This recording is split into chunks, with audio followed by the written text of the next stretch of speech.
Assalamualaikum warahmatullahi wabarakatuh. Perkenalkan, nama saya Rosi Nulestari dengan NPM 10121110 dari kelas C5 Manajemen, mahasiswa Universitas Teknologi Digital. Di sini saya akan mempresentasikan materi ketiga dari mata kuliah Manajemen Keuangan, yang mana sebelumnya telah disampaikan oleh Ibu Ida Jalilah selaku dosen pada mata kuliah Manajemen Keuangan.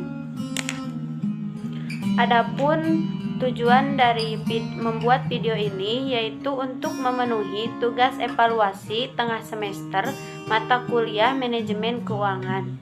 Langsung saja kita ke soalnya.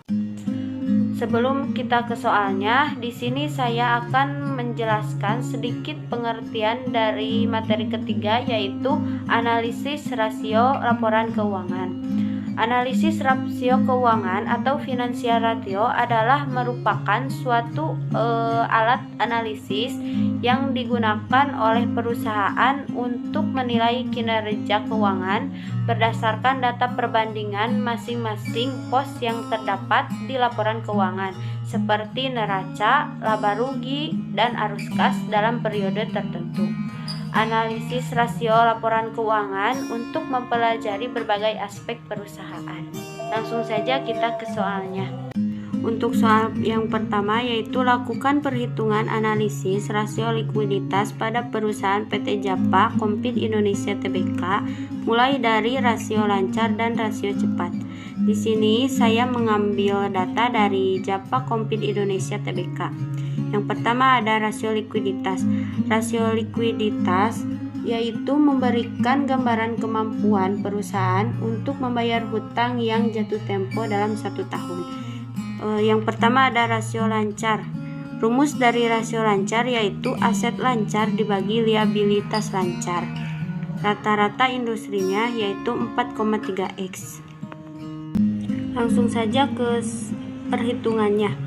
Rasio lancar 2021, aset lancarnya yaitu Rp14.161.153 dibagi liabilitas lancarnya Rp7.064.166. Hasilnya yaitu 2,0x. Selanjutnya ada rasio lancar 2020.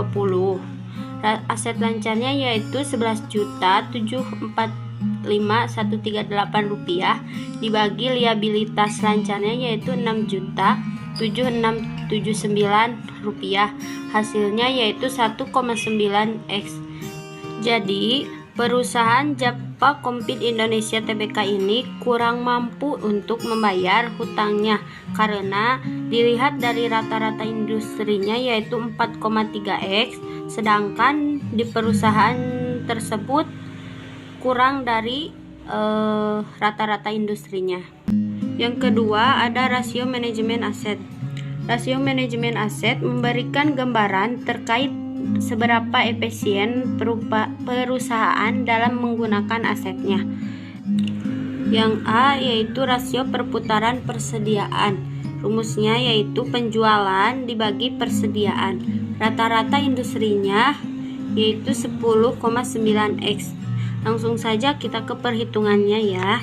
Rasio perputaran persediaan 2021 yaitu penjualannya Rp44.878.300 dibagi persediaannya yaitu Rp7.713.062. Hasilnya yaitu 5,8x.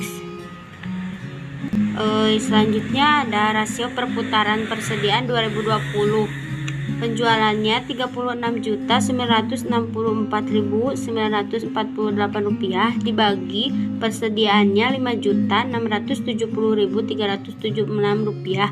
Hasilnya 6,5x. Jadi perusahaan Japa Kompit Indonesia ini kurang mampu dalam mengelola perputaran persediaannya karena kurang dari rata-rata industrinya yaitu 10,9x.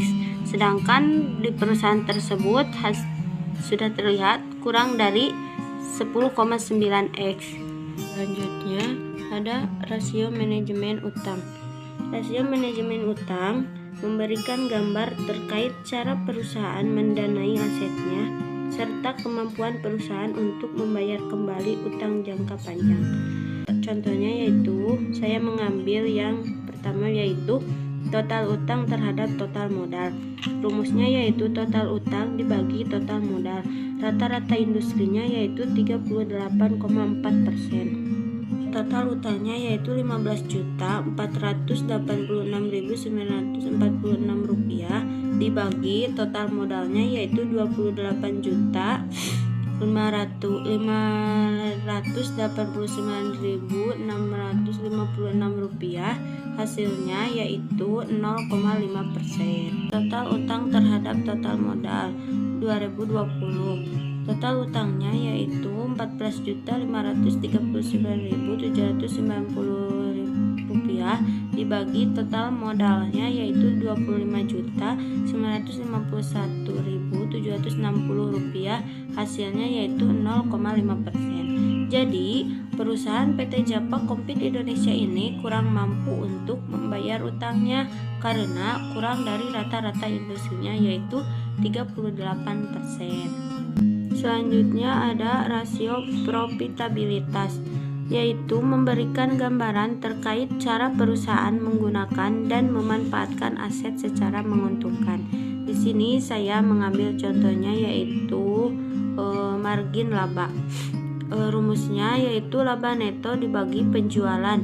Rata-rata industrinya yaitu 5,0%. Langsung saja kita ke perhitungannya ya.